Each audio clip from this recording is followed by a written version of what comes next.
Welcome to Good as Gold, hosted by Nick Grovich, a show dedicated to helping you understand precious metals and rare coins, how to avoid the pitfalls when buying, and how to understand the inner workings of the precious metals markets. Have a question? Call our local office at 1-800-221-7694. That's 1-800-221-7694. Or visit us online at www.americanfederal.com.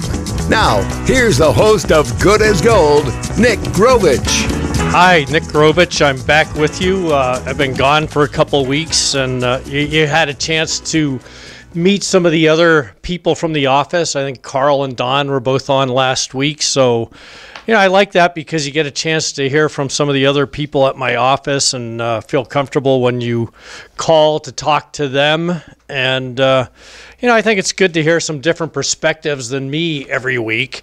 I'm going to do things a little differently this week because I'd love to get you calling in here a little bit and asking some questions.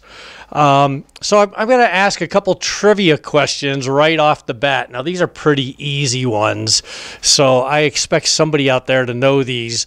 And just to give you a little incentive, the first person that answers the questions correctly will get a free Silver Eagle.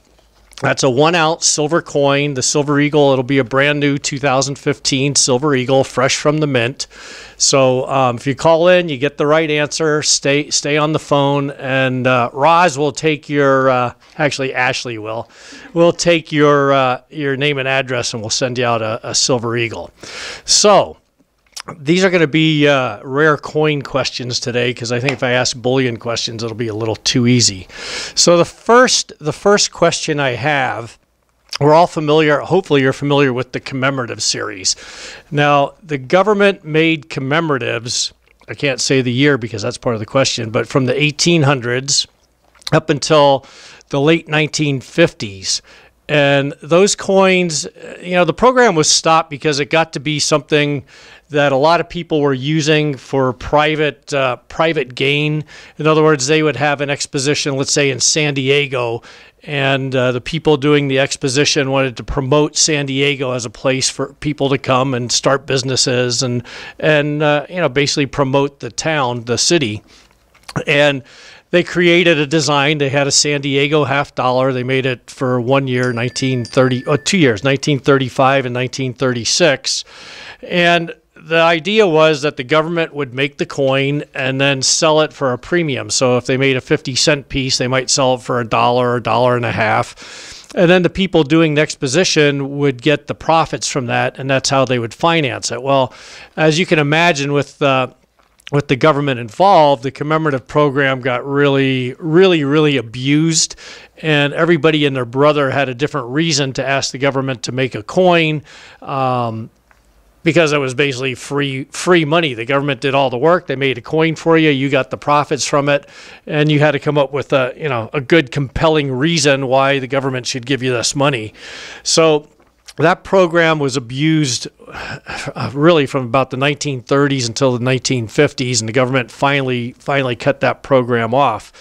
In 1982, they were convinced to restart the commemorative coin program. The difference is that the government keeps all the profits now, so they don't use it to fund any fun projects or anything like that. They had the Oregon Trail, they had the Panama Pacific, which was that was held in San Francisco. But all the money from the coins is what paid for these projects to happen. Some of them were pretty extensive projects too. The San Diego project. I know I'm jumping around here a little bit, but it's kind of interesting. The San Diego project, the people who put the project on, instead of getting paid in cash, got paid in San Diego $50. So they ended up with tens of thousands of San Diego $50.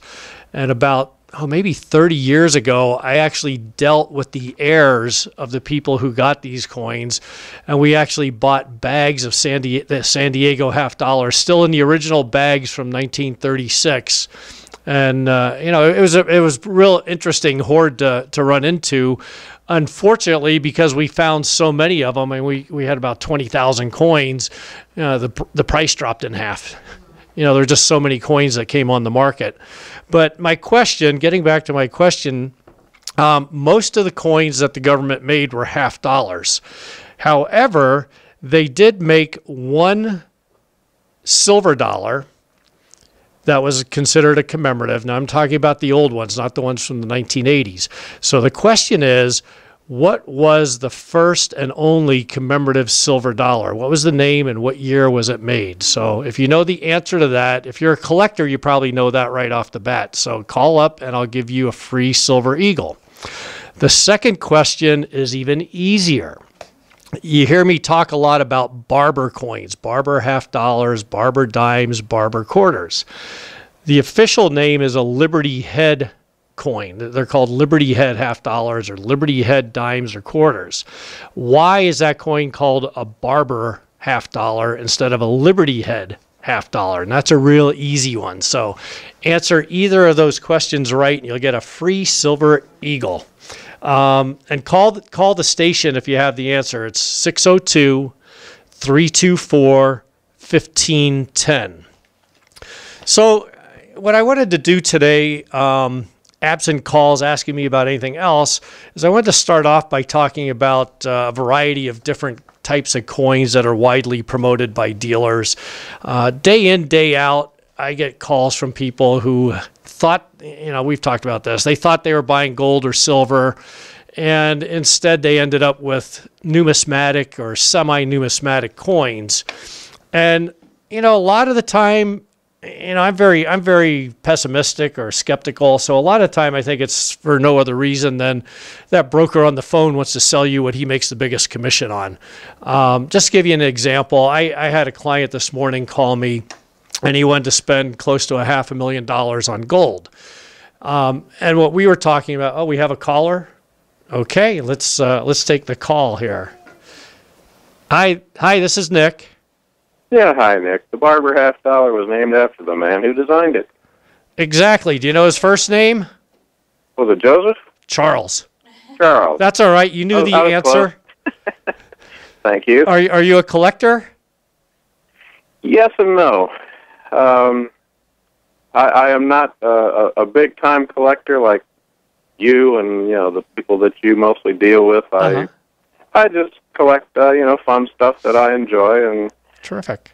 My collection's probably worth, I don't know, in the $30,000 to $40,000 neighborhood, but I know that's substantial. That's a great collection.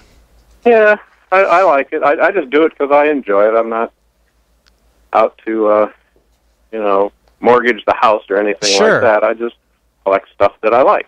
Well, that's the main reason to get into the coin market. That's why I got into it. I just enjoy the history and enjoy the coins. So that's great. And what was your name? What was your first name? It's George. George? I think they're also works of art. Exactly. I really like coins that are works of art. Yeah, me too. I mean, I got into it. I got some old Lincoln pennies when I was a kid, and I was just amazed that I could get something from 1910 or 1909 and change. And like you said, then once you get one old coin, you start looking at the rest of them, and you realize, some of the coins they made were just absolutely beautiful coins. I agree. Well, George, hang on here, and Ashley, you'll get your name and address, and I'll send you out a Silver Eagle. I really appreciate you calling in and sharing your knowledge with us. Well, thank you, Nick. I appreciate your show. All right. Thanks, George. Well, there you go. Charles Barber is the person who designed the Barber half diamond quarter. There's no rhyme or reason as to why some coins are named after the designer and some coins are not. Same thing, the Morgan dollar was named after Morgan, who designed the Morgan dollar.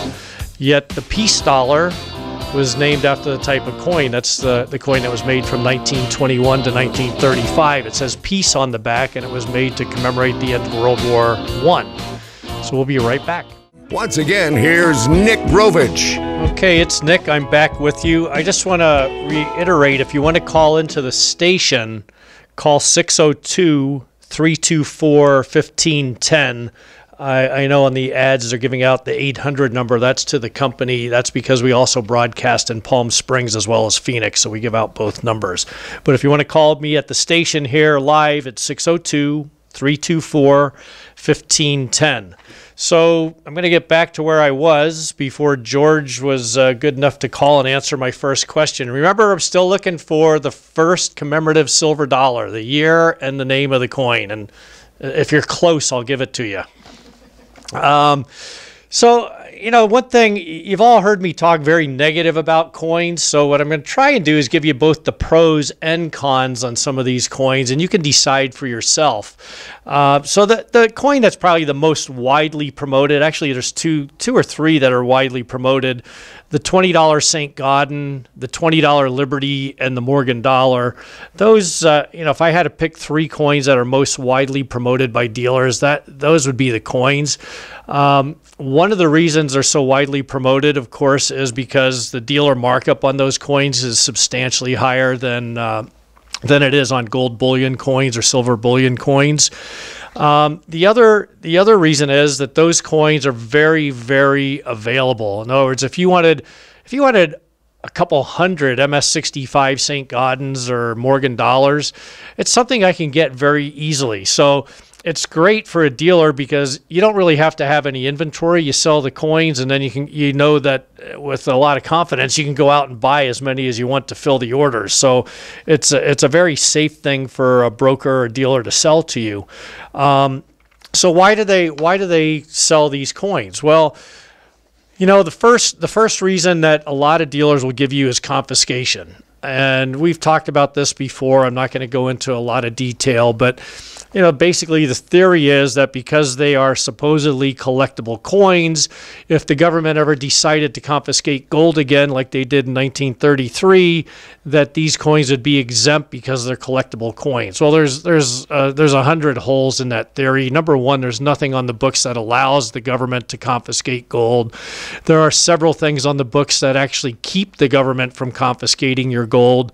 The president no longer has, with executive orders, can no longer just decide to come out and regulate gold and silver unless we're at war. Now, I know everyone says, oh, but what's going on in Iraq? Those are not declared wars. Those are, I don't know what they call those, skirmishes. I don't know what they call them, but it's not an actual war.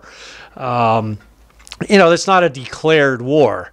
So, that wouldn't really give the president the okay to come out and confiscate gold. And, even if they did, I could argue for the government that those coins are not rare or unusual. And that's the way it was worded in the original regulation. Coins that, I don't have the exact wording in front of me, but it's basically coins that are rare and unusual to collectors of rare coins, basically is the gist of it. And, you look at the St. Gaudens, and I printed this out before I got here, and, everybody's telling you, oh, these are rare, they're scarce coins. Just give you an idea, in MS-63, for those of you who don't know the grading system, an MS-63, it's an uncirculated coin. It's in average condition. It's not a great coin. It's not a terrible coin. It's kind of middle of the road quality. There's about 500,000 of those graded already by PCGS and NGC. And plus, there's other grading services out there. So you've got 500,000 coins, and by anybody's standard, that's not anywhere close to being rare. And that's just in one grade. In MS-64, there's another 500,000.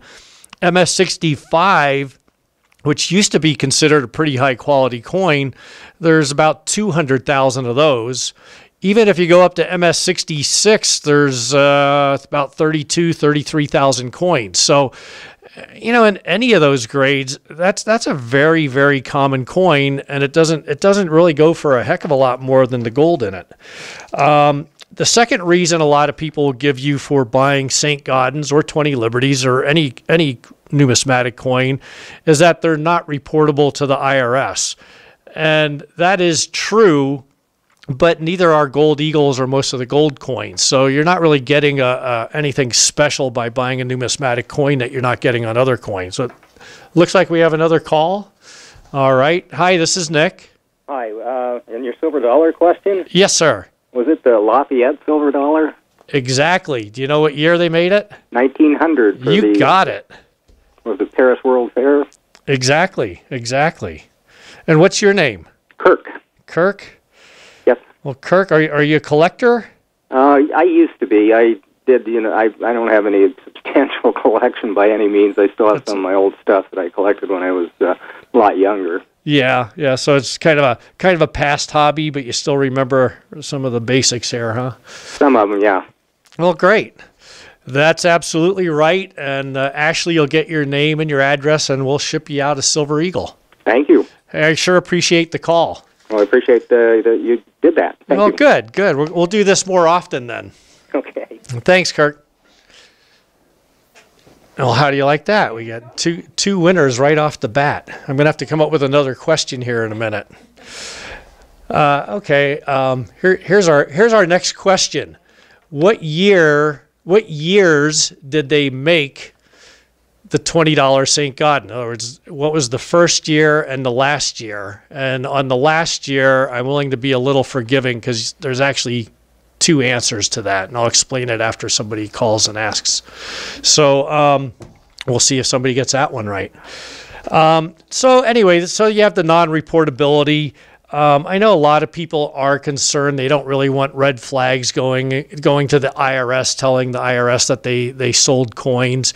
But again, if that's something that bothers you, and I'm not telling you to try and hide profits from the IRS. I'm not telling you to cheat if you make money.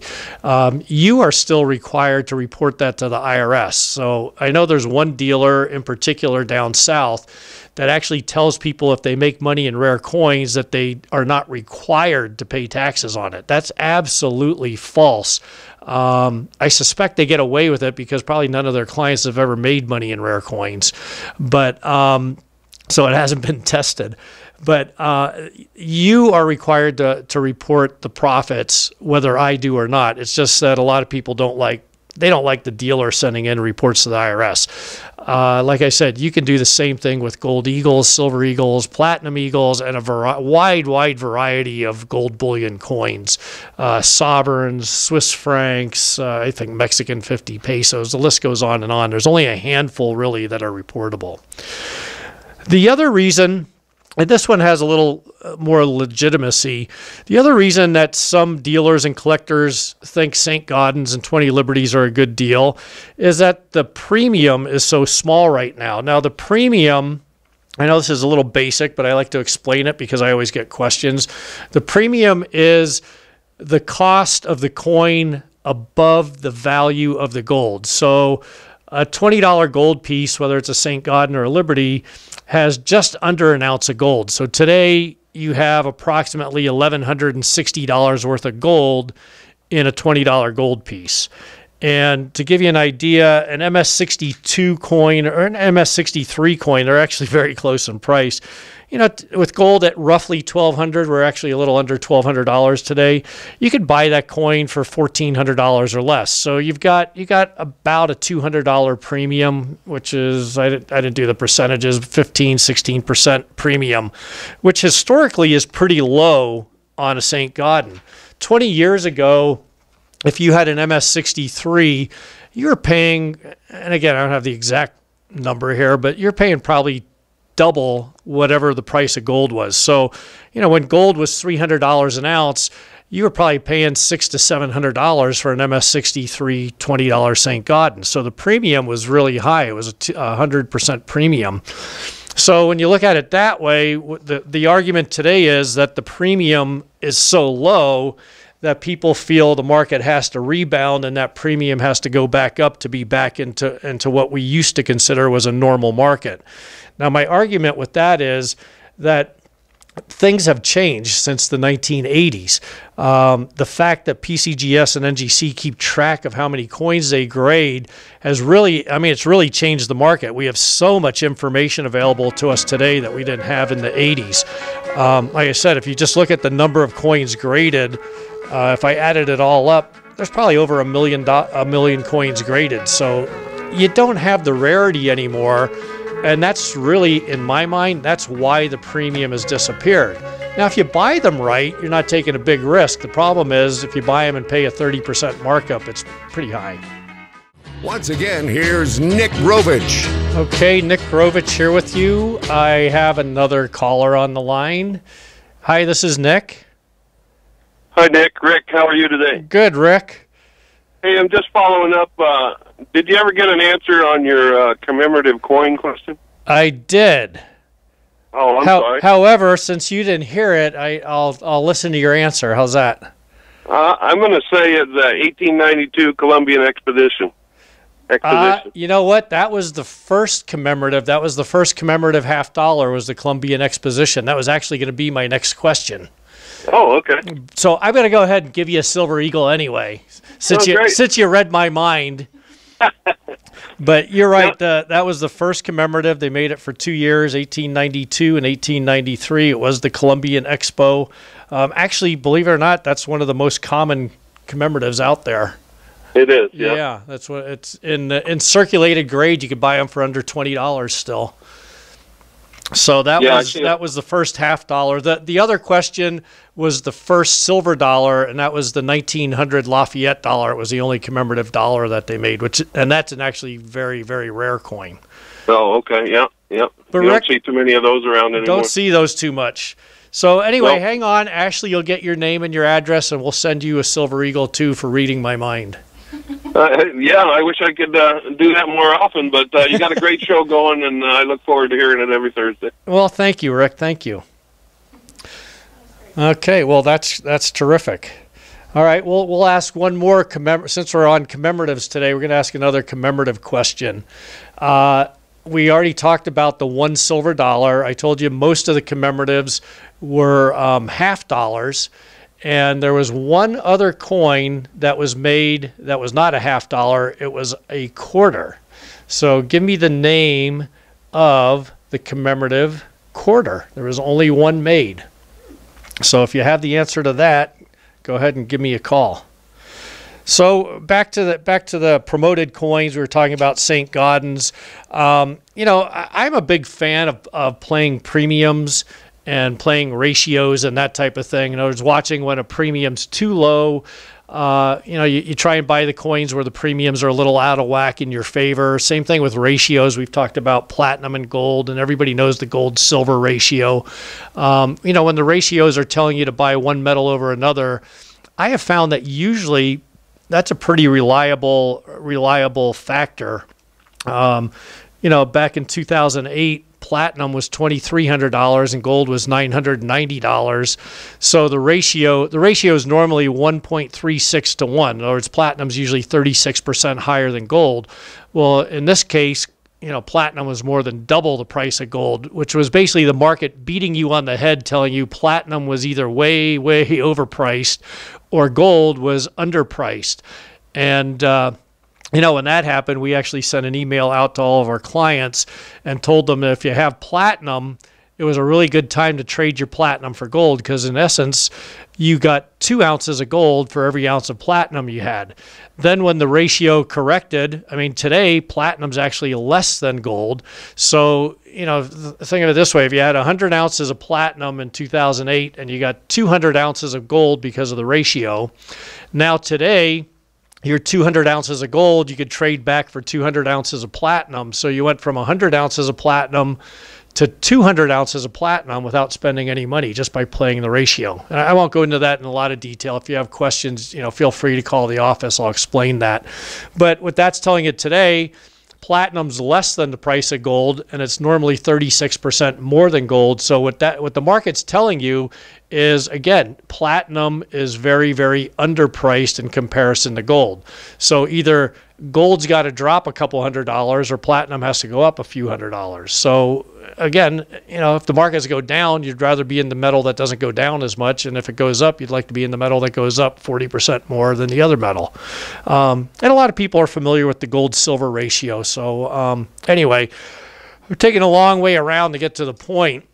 Wholesale on a lot of the St. Gaudens, especially the lower grade ones, wholesale prices are only 3 to 7% over the price of the metal. So you pay 3 to 7% more than what the gold's worth.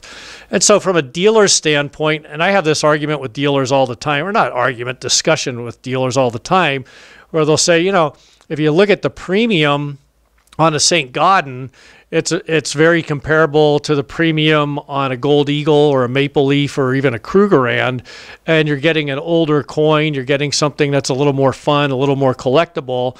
And so from that standpoint, a lot of dealers do believe that the St. Gaudens is a much better buy. And like I said, I could go along with that. I understand the thought behind it.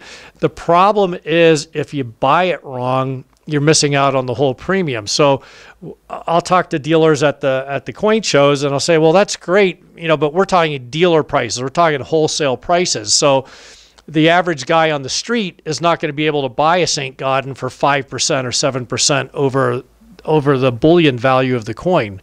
They're going to end up paying 30 or 40% over. So you're not really getting the benefit of that low premium. So again, if you buy it right and you like playing the premiums, there's not a lot of risk involved because you're not paying a whole lot more than what the gold's worth. The one thing you do give up, though, when you buy St. Gaudens or $20 Liberties or even Morgan dollars, is you just don't have the liquidity.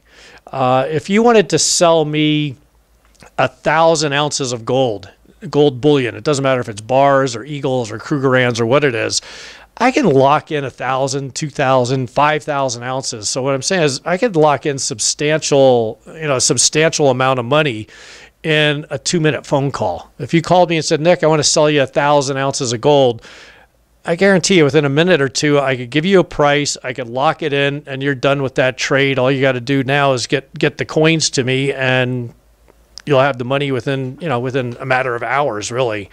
On St. Gaudens, you run into a problem that, yes, even though it's gold and even though you're 90% or 95% of the value of what you're getting is the gold value, it's not considered a bullion coin. And it sounds crazy, but I can't offset those coins. In other words, I'm taking a big risk. If you want to sell me 1,000 St. Gaudens, I'm taking a big risk because I still have to go find a buyer for those coins. Now, I can hedge the gold. I can hedge the gold value. I can buy a contract or sell a contract to hedge my gold value, but I can't hedge the premium. So when I look here, and this to me is pretty startling. So let's look at MS65 St. Gaudens right now. There's a couple different bids on the coin, but the top dealer, the top bid, he's only willing to buy 10 coins. Then the next guy is willing to buy 10 coins, and then the price drops, and the next guy is willing to buy 10 coins, and the guy after that's willing to buy 10 coins, and then the price drops again, and the last buyer is willing to buy 20 coins. So you're looking at 10, 20, 30, 40. You're talking about 60 coins, and then there's no more bidders out there. 60 coins it's a drop in the bucket. It's nothing. So the price of gold goes to $5,000, and the 500,000 people out there who own St. Gaudens decide they want to sell. They're all on the phone to their dealer saying, hey, I want to sell my St. Gaudens. There's nowhere to dump those coins. Those coins have to go somewhere. We have to find a buyer for those coins. We can't just dump them into the gold market. Well, we could if we want to sell them as scrap and melt them down, but that's not typically what happens. So that's the only thing that you lose when you buy St. Gaudens or Morgans or collectibles is you don't have the same liquidity. So the premium play on St. Gaudens or Liberties, it's a legitimate reason to buy, but you got to be really careful about the price that you pay, because if you just pay whatever the going retail price is, you need 30% jump just to break even. To me, that's just not a good deal. And if you are looking at a premium play, I gave you numbers on the St. Gaudens. If you look at the Liberties, which are not substantially higher than a St. Gaudens price-wise, the number of coins graded drops substantially. So, for example, in MS63, St. Gaudens, there's about 500,000. $20 Liberties, there's only about 250,000, so about half as many coins. Still a big number, but only about half as many coins. When you go up to MS64, there's a little over 100,000 $20 Liberties, and you're still at about 500,000 St. Gaudens. And of course, when you get to MS65 on the $20 Liberties, you're down to about 14,000 coins compared to 200,000 St. Gaudens. So the Liberties, if you're going to play the premium game, probably the MS63 20 Liberties are your better bet. MS62 or MS63 20 Liberties, you're getting a little more rarity at least for your money. So these are the kind of things that your dealer should be looking at for you. I mean, this is the type of thing I look for my clients. If they want to buy these types of coins, these are the types of things that, I mean, this is where you're paying for our knowledge and hopefully our good advice when you buy coins like this. Let me just find something here. I was just looking at a situation where a client bought back in 1997, and they bought a variety of coins from me. They bought MS62 St. Gaudens, and then they bought a bunch of 1 ounce gold eagles. And on the gold eagles, they're making over a 300% profit. And on the St. Gaudens, and we're just talking MS62, so those were a fairly low premium coin back then, they're making about 130% profit. So, that difference in premium could have a huge difference on what you actually make. I mean, if you bought MS62 St. Gaudens in 97, which was a great time to buy gold, you made half as much as if you just bought gold eagles. So, just be real careful if you go for the premium play. There's a lot of different coins out there that are promoted. Another coin that's been highly promoted over the last 10, 15 years are the 2.5 Indian head coins. They were promoted by the person I'm talking about. There was a dealer, I won't say where. He's very, very knowledgeable, a very smart guy. And he started promoting 2.5 Indians. And the problem is, as he promoted them and ran up the price, coins came out of the woodwork. So even on coins like that in MS63 and 64, you have coins with 50 to 100,000 coins made. Once again, here's Nick Grovich. Nick Grovich back with you. I still have 2 questions no one's answered. The first one is, what was the first and only commemorative quarter that the government made? Again, I'm talking about the old commemoratives, nothing from the 1970s or 1980s on. The first commemorative quarter, the year and the name of the quarter. And the second question I had is, what years did they make St. Gaudens? In other words, from 1900 to 1920, 1907 to 1910. What was the span? Now I'll give you a little hint on the St. Gaudens. During World War I, there was actually a run on gold. And I talked about this in one show that the government was trying to melt Morgan dollars down. They melted close to 300 million silver dollars because they were trying to pay with silver rather than gold because there was a big run on the gold supplies due to the war.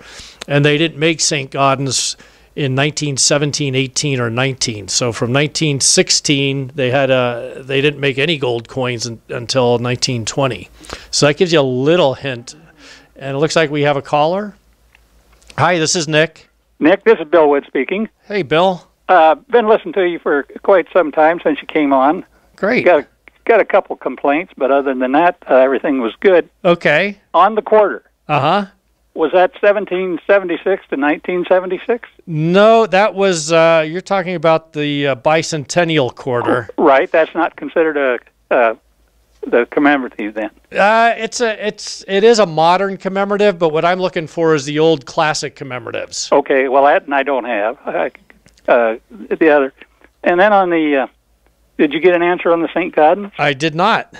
Well, what I have here is 1907 to 1911 and 1912 to 1933. You know what? I'm going to give that to you. They started in 1907 and they ended in 1933. You're right. Yeah, but there was a break there in the middle, it looks like. Yeah, there was a break from 1917 to 1920. Okay. So they made them clear through from 1907 to 1916. They made them every year. Okay. And then in 1920, they went again up to 1933. And the reason I said there could be 2 answers, they made coins in 1933, but they're illegal to own. Oh. So I thought somebody might say 1932 instead of 1933, but you're right. They did make coins in 1933, and I'm going to send you a silver eagle. Okay. So, Bill, hang on the line. Ashley, you'll get your address, and we'll send you out a Silver Eagle. I got one point that I kind of wanted to make, and sure. today you're kind of covering it pretty good. Okay. There's not a lot in your business. There probably is, but a lot of guys, like one of the things you said, $500,000 worth of gold, right? Or this guy's going to buy $1 million here, $1 million there, right? I think personally, I'm at the opposite end of that. Okay. And I think that if you would kind of encourage a little bit more people buying the bullion coins, I agree with you. Yeah. That there would be more people buying them, and there can be a profit. I think you're exactly right. And, most of the time, what I do tell people is for the average person out there, the collectible coins absolutely are, in my opinion, are not the way to go. Good. You can, if you just stick with the, the bullion coins, whether it's Eagles, Krugerrands, whatever, you're going to pay the smallest markup. You're going to have the smaller spread to, as far as you only have to make 3 or 4% to break even on it. Yeah. And it's really easy because you watch the price of gold. If it goes up, you're making money. If it goes down, you're not. And it does simplify things. I couldn't agree more with you. Well, the thing is kind of leveled off right now, and I've been watching it pretty close because I'm about ready to buy again. Yeah, I've actually seen a lot of people are turning really positive. One guy on MarketWatch.com, you could go on that site. His name's Avi Gilbert. He's been a staunch bear for the last 3 years. He actually called the top at $1,915, and he just wrote an article today. Now I cringe at repeating it, but he's saying gold could go to $25,000. Yeah, that's lunacy. I'm not gonna jump on the $25,000 bandwagon, but this is a guy. He uses the Elliott wave and he uses the Fibonacci math study. But he called the market pretty well here back in 2011, and he's looking for it to turn around here within the next 6 months. So someday when you're sitting there with all your charts on the map, I bought 12 coins. Sold 2, and 10 are free. Beautiful. That's the way to do it. That's the way to do it. My problem is I sold them. Yeah. Well, that happens. At least you took a profit. Yeah. Anyway, I really like your show, but I'm glad to see you're heading into the lower coin end a little bit more, because it gets kind of boring listening to this guy's buying $1 million, this guy's buying $2 million, and all that kind of stuff, and it just ain't happening. I don't see. Well, I appreciate your comments, Bill. Thanks for the call. We have one more caller. All right, this is Nick. Hi. Yeah, hey Nick. This is Bill. Unfortunately, though, I knew the answer to St. August. I looked it up, 1907 to 1933, but I think the previous Bill just answered it. You know what? You gave me the right answer, though. I'll send you a Silver Eagle. Oh wow, great! I'm in a giving mood today. I appreciate you taking the time to call. Oh, hey Nick, I wanted to tell you, I absolutely love your show, but I'm just kind of a poor guy. I have a very big collection. It's only $6,000, but and I know you deal with with people with huge assets. I would just I collect just a few coins just because I love having part of Americana. Sure. And do you have really time to look at a real small collection like that? Absolutely. Or I don't want to waste your time. Absolutely. We deal with people with $1,000 up to $1 million. I mean, honestly, there's only a handful of people that spend $500,000 and $1 million. Probably if I had to tell you, our average clients probably $15,000 to $20,000. So that means we're doing an awful lot of $1,000, $2,000, $3,000 trades. So okay, great. Yeah, we don't discriminate. If we can help you out and we can help you, we're glad to do that. I much appreciate it, Nick. I absolutely love your show. Well, thank you very much. And if you want me to take a look at what you have, just call the office. It's 480-553-5282, and talk to me after the show, and I'd be glad to take a look at it for you. Okay. Well, to be honest, on my cell phone, I'm almost to work, and it's going to have to be another day because I'm almost there. So. All right. Hey, thanks again for your time, Nick. I much appreciate it. All right. Thanks a lot. I guess we're going to do a giveaway more often. So I guess maybe I should make it clear. We're happy to deal with you, even if you have $500, $1,000, $2,000. A lot of times I think I do talk about the bigger deals because they stick in my head. And, unfortunately, a lot of times I talk about one client who spent $1.5 million and lost $1 million.